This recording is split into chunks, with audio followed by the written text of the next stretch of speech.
মানুষের নজর কিন্তু আসলেই খুব বেশি খারাপ, তাই না?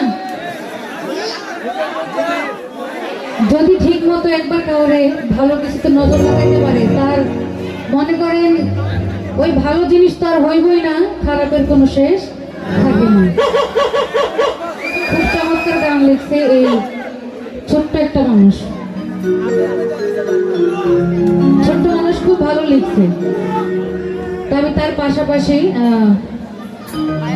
প্রয়াত পাগল হাসান ভাইয়ের একটা গান রাখার চেষ্টা করছি। আশা করছি ভালো লাগবে।